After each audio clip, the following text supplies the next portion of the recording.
Something I dream about all the time is being a great dad. I so desire that. I desire to have a great relationship with my sons. I desire to establish a foundation of trust with them so we can talk in their teenage years, in their 20s and 30s and 40s and 50s. I so desire to instill a sense of worthiness in all 5 of my boys. And worthiness is all about that idea that I'm accepted, not based upon what I do or don't do, but just because of who I am. I think about that all the time.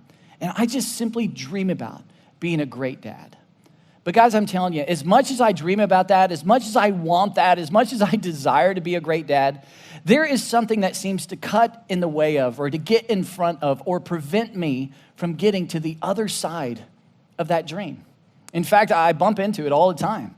A few weeks ago, I remember it was one particular morning, I woke up and I heard a bunch of things that were happening down the hallway of, where my boys' rooms are. And I was like, what's taking place? What's going on? So I began to walk that direction. I walked down their hallway. And as I'm walking down their hallway, I look to my left and there is a massive hole in the wall. And I'm not talking about like this little hole. I'm talking about like this gigantic hole in my wall. And I'm thinking, what in the world just happened? And my blood begins to boil and I begin to feel that, kind of like, oh my gosh. And so I walk into the room and I'm like, boys, what's going on? I mean, who did this? What's going on with this? And they begin to play the blame game. I mean, it's like, hey, no, it's Luke, no, it's Timbo, no, it's Michael, no, it's Jonathan. And I was like, no. What happened? And finally, Luke, who's my 16-year-old son, he's my second oldest son, and Timbo, who's 14, they kind of raise their hands and they're like, Dad, here's the deal. We were just wrestling, and it got out of hand, and we smashed into the wall, and we put a big old hole in the wall. And I'm like, all right, well, we're going to have to fix it, and, there's going to be a cost. And I was just so frustrated in that moment. But at the same time, I was thinking to myself, you know what? That's what teenage boys do. I mean, they wrestle all the time. And so I looked at them, and I said, okay, here's the deal. We're going to have to work on this. But right now, I need you guys to get your morning going, get your morning list, get your homework or, schoolwork. Here's a couple things I need you guys to do. And I said, hey, I'm going to come check on you in about 10 minutes, but I need you to start working on that. And they were like, okay, Dad. And then 10 minutes later, I come back, and they're all doing the same thing. It's like everything I said went in one ear and completely out of the other. And I'm standing there looking at the hole in the wall, looking at them going, like, what is going on with this? And I'm so frustrated. And so I decide to go and jog. We've got a treadmill at the house, and I said, I'm going to take my frustration out on that and, take a running course. And so I said, boys, listen, you need to work on your morning list. You need to do what I'm telling you. I'm going to go jog. When I come back, I'm going to check on all this. And so I get on the treadmill. And I start this running class, and I'm about 15 minutes in, and something pops in my mind. I'm like, oh, man, I forgot this thing. And so I walk in my house to go get it. And when I come back to the treadmill, I see Luke standing there. And I said, Luke, what are you doing? And he looks at me, and he's like, I turned the treadmill off. It was running. And I looked at him, and all of a sudden I went, you did what? You turned it off? Don't you know I was in the middle of a class? I mean, Luke, I'll have to restart the whole thing. And I just go off on Luke. And when he looks at me, and tries to explain what was happening, I said, Luke, no more words. You just need to go. And I watched Luke walk out, and I knew I crushed him. And so I finish my run. I get in the shower, get some things ready. I sit down with Luke, and I look at him. I say, Luke, listen, what I did, that is not you, that's me. That was 100% my brokenness coming out and getting on you. And I know what you were doing. You just walked in and you saw a treadmill running and you're like, hey, I want to help. And so you turned it off. That's all you were doing. And I just want you to know, son, I am so incredibly sorry. Well, Luke is resilient. And Luke looked at me and he said, Dad, I totally forgive you. Well, as I got up from that conversation with Luke and walked away, I thought to myself, there it is. There's that thing that keeps getting in the way of my desires, that keeps kind of cutting in to preventing me from getting to the other side. And do you know what that is? It's my past. It's my past. I think about my past and the home I grew up in. And, when it came to my father would want me to do certain things. And instead of working through the relationship, which may take a little bit longer, my father would raise his voice. My father would use certain words. My father would do whatever he had to do to get me to do what he wanted me to do. And I remember growing up in that kind of home, and I thought to myself, man, I will never do that with my boys. And here, all of a sudden, the thing in my past, I'm doing the exact same thing with my kids. That's not only true when it comes to my parenting, that's also true when it comes to marriage. I so desire to have a great marriage. I so desire to have this intimacy with Jill and I, this relational intimacy. But intimacy requires vulnerability. And I so struggle with being vulnerable, with going like, hey, here's what's going on inside of me. Can I process this with you? I mean, that is so intimate for Jill and I, and it helps us get to where we want to be in our marriage. But I struggle with that. And do you know why? It's because of my past. I think about my identity. Something I struggle with when it comes to my identity is my insecurities and simply just not being enough. I feel like I'm never enough. And do you know where that comes from? Because that holds me back from getting to where I want to be. Do you know where that comes from? It comes from my past. And guys, I'm telling you, no matter how much emotion I have, how much my desire may be, how much conviction I may have to get to the other side of something that's better in my life, there is this thing that kind of cuts in, and it's my past. And I don't think I'm alone. I think when it comes to all of us, I think if we're honest, we would say this. We would say our past can hold us back. I mean, we've all seen that marriage, that just kind of goes round and round and round, and there's hurt, and they're fighting and going back and forth. And in the midst of that, that's not a marriage issue. It's what they brought into the marriage. It's their past that they brought into the marriage that's creating so much tension and friction. We've all seen that individual, perhaps, who struggles with all that anger, and you're constantly walking on eggshells around them. And the reason they struggle with so much of that anger is because of something that happened in the past. It's that unprocessed hurt. We've all been on the other side of someone who, because of a past choice or maybe some past choices, as a result of that, they just feel like they're terrible and they're not good enough. And they just carry that with them, and we can watch it. It's preventing them from getting to the other side of where they want to be. Guys, I think the truth is, if we're honest, we all have dreams. We all have desires. But in the midst of those dreams and desires, there is something that cuts in and oftentimes prevents us from getting to where we want to be. And that's our past. So the question is, what do we do? Because I think every single one of us, we want to get to the other side and experience something better in life. Well, here's the good news, guys, is the Bible actually speaks into this tension. And one of the things I love about the Bible is experientially relevant. In other words, it's like what we're experiencing in life, the highs of life, the lows of life, the circumstances of life, the Bible speaks experientially into those and speaks incredible truths. In fact, one example of this is in the letter of Philippians, which speaks directly into the tension we're talking about today. The letter of Philippians was written by a man named Paul, who was a first century missionary. And he just had an incredible story. And Paul, in a Roman prison, writes this letter called Philippians. And he writes this letter of Philippians for the purposes of not solving a problem or helping, the church in Philippi and the people in the city of Philippi. He wrote this letter as a pure encouragement. He says that the church in Philippi, they were doing amazing. And Paul just wanted to write a letter and say, man, you guys are doing great. I want to encourage you. That's what the letter of Philippians is all about. And in the midst of his encouragement, he speaks right into the tension we're talking about today. In fact, here's what Paul says. He starts the whole thing and he begins this way, and this is important. He says, brothers and sisters, I do not consider myself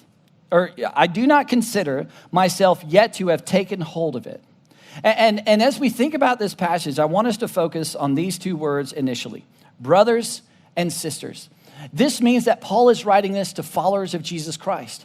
In other words, he's writing it to Christians. And that's important to know because if you're a follower of Christ, what Paul's about to say about our tension, this is not optional. Guys, this is what we're called to do. Now, if you're not a follower of Jesus Christ, I'm so grateful that you're tuning in.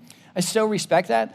But everything I'm about to say, everything Paul's about to say, it's all optional. You can pick and choose. Now, let me just tell you, it will work for you. It will help you with the tension we're talking about today, but it's 100% optional. But if you are a follower of Jesus, guys, this is what we're called to do with the tension we're talking about.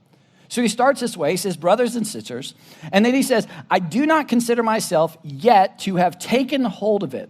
Now, this idea, taken hold, is really important, and then this word, it. So what does that mean? Well, this idea of taking hold of is I haven't arrived. I haven't gotten to the other side of. And the word it is he's talking about his relation or his maturing relationship with Christ. Like he's thinking, I haven't matured to the point I want to mature yet. I haven't gotten to the other side of that. And I think as Paul says that, I think all of us would say, you know what? Paul, we're with you. I've felt that same tension. I mean, I have dreams in my marriage. I haven't taken a hold of those. I have dreams when it comes to my finances. I have desires when it comes to parenting or when it comes to my professional life. And I haven't taken hold of those things as well. I think we would all raise our hands and go, Paul, I'm with you. I've experienced that tension. And our question is, Paul, what do we do? Well, Paul tells us, and he actually continues, and here's what he says. Look at this. I love this. He says, but one thing I do.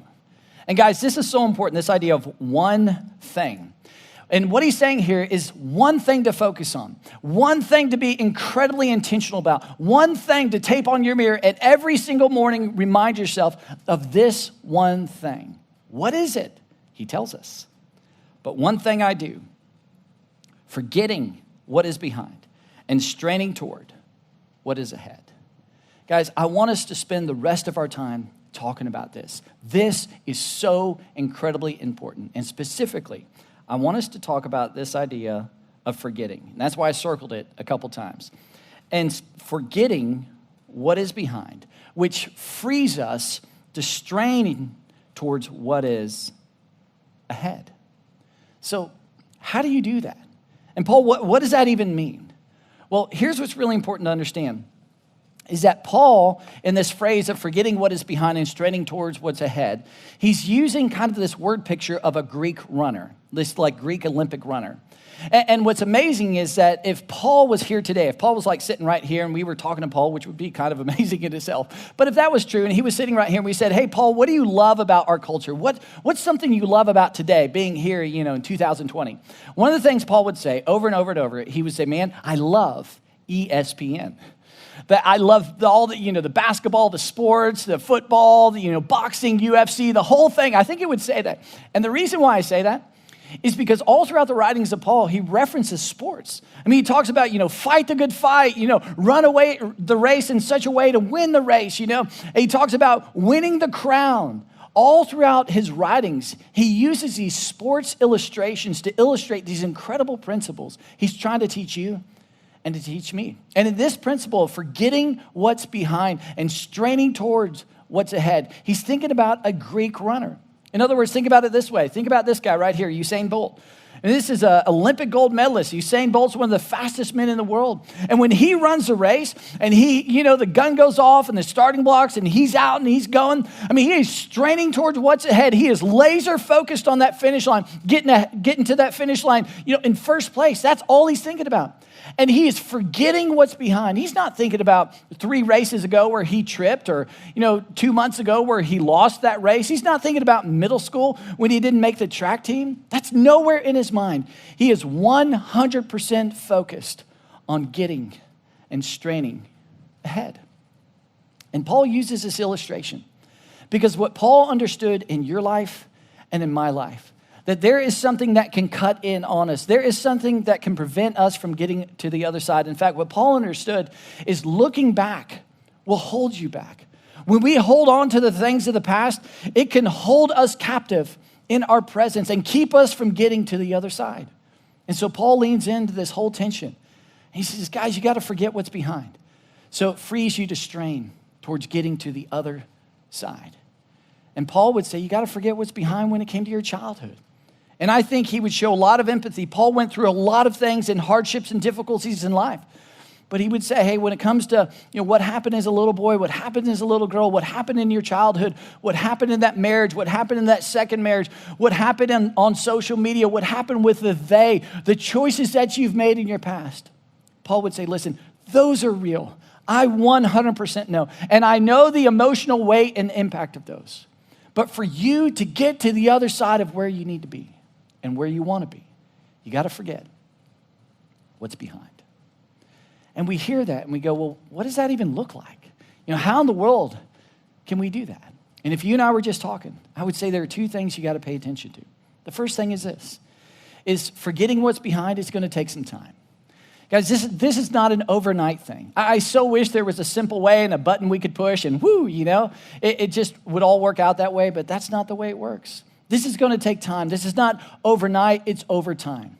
But what determines the amount of time it will take to begin to forget what's behind is really 2 things. It's what happened in your past, And the bigger the event or the bigger whatever that is in your past, I mean, that's going to determine the amount of time it's going to take to forget what's behind. And the second thing is your intentionality and how intentional you are around this word, remembering. Remembering. Now, you may hear that and you go, Buck, I think, weren't we talking about forgetting? What does this idea of remembering mean? And here's what's so important to understand. Lean in. This is so important. See, when we choose to remember very specific and certain truths, it empowers us to forget what's behind. When you and I choose to be intentional and morning after morning, day after day, whatever that routine looks like, and we remember specific things, it frees us, it empowers us to forget what's behind and strain towards the things we want and desire in life. For example, think about this. When it comes to my past, you may say, I've got a wounded identity. I mean, I shared that earlier with you. And this may be as a result of something that your dad did or your mom did or something that happened in childhood or something that happened as a result of him or her or choices that you've made. And you would say, today I walk around and I just feel like, man, I'm just not enough. I feel like, some days I'm just a terrible person. I feel like, just that I'm not accepted. I've lost that joy. My identity has been wounded. And the question is, so Paul, what do I do? Well, Paul would say, forget what's behind. Well, how do I do that? Remember your new identity. Remember the fact that you are a brand new creation. That the Apostle Paul says that when you put your faith and trust in Jesus Christ, you are a brand new creation. The old has gone and the new has come. You have a new identity through Jesus Christ. It's to remember that. It's to remember what the Apostle John says, that when you put your faith and trust in Jesus Christ, you have the right to be a son or daughter of God. That's your identity. That's who you are. Remember that. It's to remember the fact that what the Apostle John says, that God so loved the world that he gave his one and only son. And that's a big deal. Because what determines the value of something, what determines the worth of something, is what someone's willing to pay for it. And God was willing to give his one and only son for you. Remember that. It's to remember what the psalmist says about your life and my life, that you are fearfully and wonderfully made. It's to remember the words of Luke, where Luke says that God puts you in times and places for very specific purposes, that you have a purpose, that you have meaning, that there is significance to your life. Remember that. And guys, when we spend the intentional time remembering those kind of things, it's what empowers us, it's what frees us to get to the other side. Or how about this one? How about you would say my past? I messed up big. Man, there's something in my past I made a choice around, or maybe multiple choices around, and I just feel terrible. I feel like a terrible person. I constantly think about it, and it just kind of holds me captive. And that is so real. So the question is, what do I do? Well, it's to remember. Remember, I am forgiven big. Remember what Jesus Christ did on the cross for you. When Jesus Christ said the words, "It is finished," like he meant it. It's finished. Your past, your present, your future sin. It is paid in full. There is a big stamp on all of your past sin, on all of your current sin, on all of your future. It is paid in full. You don't owe God anything for your sin. Remember that. It's the idea to remember what Jesus did with a woman who was caught in her big sin, adultery. And you had all the religious people behind Jesus ready to, throw the rocks at her. You had Jesus standing there, and here she is in all of her shame and all of her big sin. And Jesus looks at her, eyes full of compassion, eyes full of grace, eyes full of mercy and forgiveness. And he says, I don't condemn you. Now go leave your life of sin. It's just making life so complicated. And it's to remember that. It's to look into the eyes of Jesus Christ and realize that he has those same eyes for you, that you are forgiven. It's to remember that you've been washed white as snow. And you see, when we're intentional around that, when we wake up and we're thinking about how can I remember these important things, And we remember that we're a new creation. We remember that we have been washed white as snow. We remember that Jesus Christ said, it is finished, it's been paid in full. And we remember that we have been forgiven. It's the thing that begins to empower us to forget what's behind. How about this one? My past hurt. He hurt me. She hurt me. They hurt me. And it's real. And today I struggle as a result of what they did to me. That's so real. So what do? How in the world can you forget that and forget what's behind? It's to remember. Remember to forgive as Christ has forgiven you. It's to be intentional around remembering what Jesus Christ has done for you. It's to remember that Jesus Christ looks at you with those eyes full of compassion, full of grace, full of mercy, full of forgiveness. And he looks at all of your sin. He looks at everything you've done in the past. And in response to that, Jesus doesn't sit there and go like, oh, look at you. And he doesn't remind you. He doesn't withdraw from you. He doesn't like point out your sin over and over and over. He doesn't give you the silent treatment. No. Jesus steps towards you. Jesus leans in your direction for your good, and he gives his life for you in the midst of your sin. Remember that, because that's what's going to empower you to forgive as Christ has forgiven you, to get to the place of true forgiveness. In other words, when it comes to forgiveness, this is the idea. The real sign of forgiveness, this is what it is that you don't seek to punish, but you seek the good of the other. Now, guys, that's so difficult, isn't it? Because behind the scenes, there is this self-justification. There's this internal lawyer inside of us that just keeps thinking, are you kidding me? For their good? I mean, they're the ones who sinned against me. They're the ones who did that thing. They're the ones who deserve punishment, not me. And that internal lawyer is turned up all the way to the volume of 10. It's turned as high as you can. And here's the thing. You're right. You're right. It's them who did something to you to hurt you. And we can keep our fingers pointed here the whole time. But in the midst of that, we miss our sinful response to their sin. And then we begin to withdraw. And then we begin to give them the silent treatment. And then we are passive aggressive. And then we remind them and we bring up their past sin over and over. Maybe once a month, once every 3 months, once every 6 months. We continue to say, this is who you are because this is what you've done. And that's not what Jesus Christ has done for you or done for me. And if we choose to do that, if we choose to listen to that internal lawyer, if we choose to continue to self-justification, it's him, and you feel, justified because you're right, they did something to you, then round and round you go. Because your sinful response to their sin, but their sin to you, but your sinful response to their sin, and it just prevents you from getting to where you want to be. So the question is, what do we do? Well, Paul says, you got to forget what's behind to free you to strain towards what's ahead to get to the other side.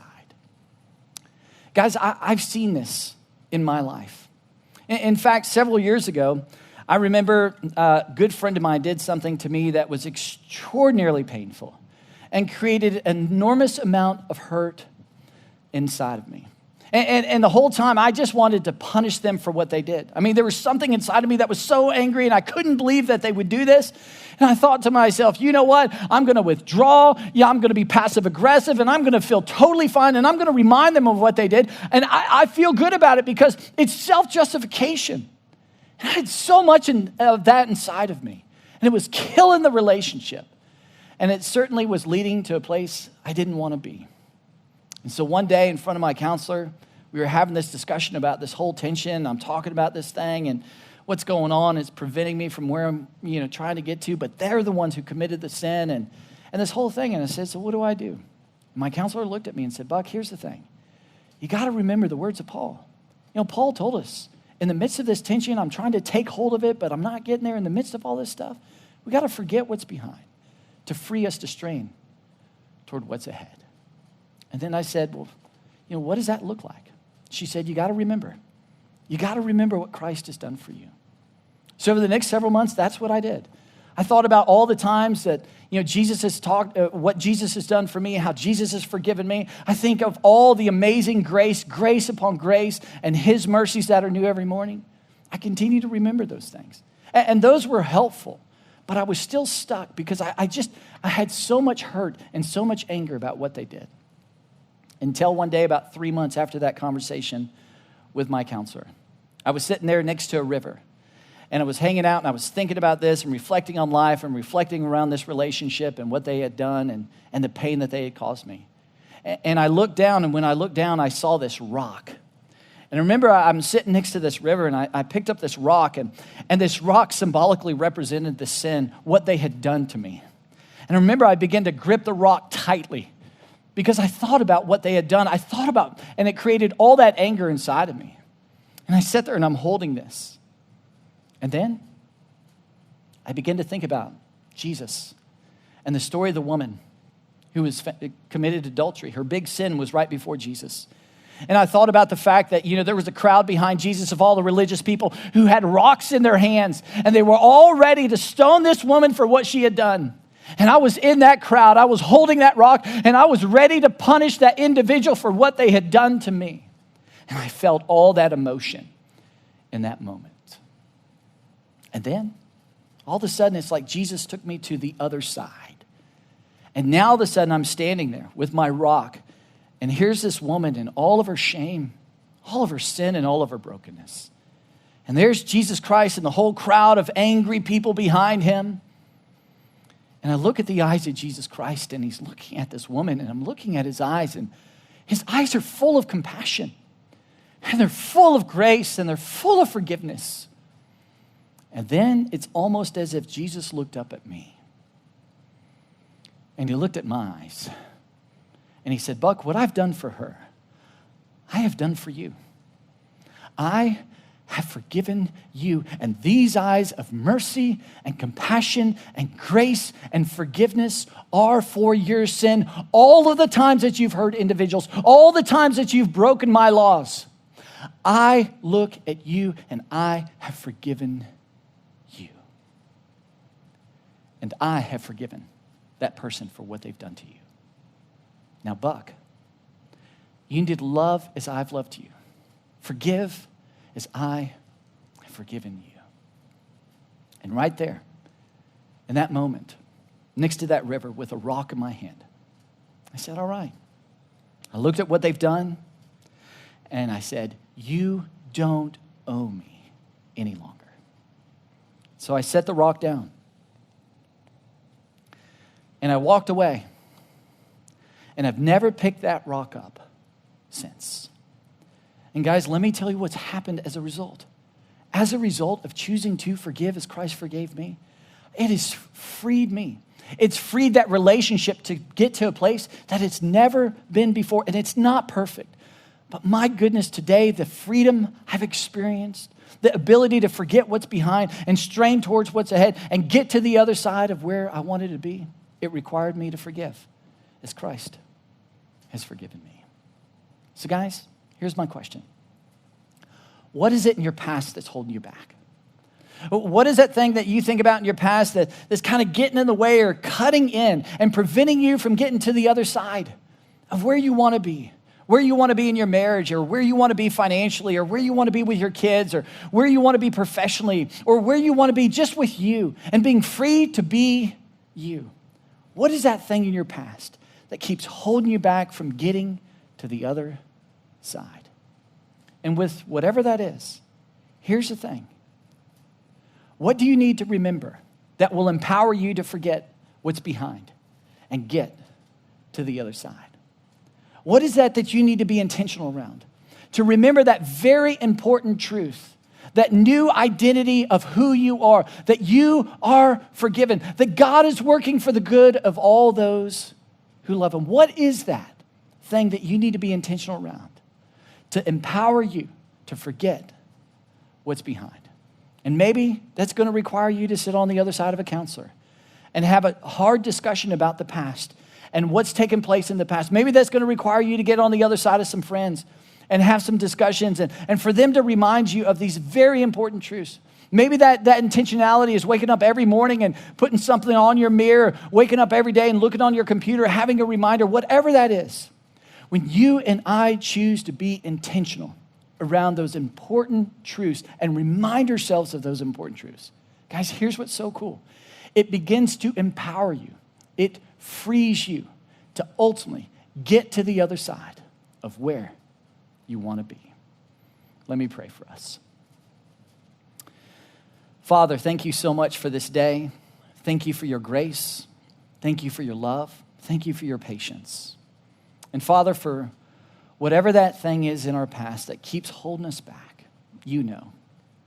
And I just pray that you give us the courage, that you give us the insight, that you give us the energy to remember things that are true of us, these important truths, to ultimately empower us to forget what's behind and discover what's on the other side of those desires that we have in life. God, I trust you with that. In Jesus' name, amen.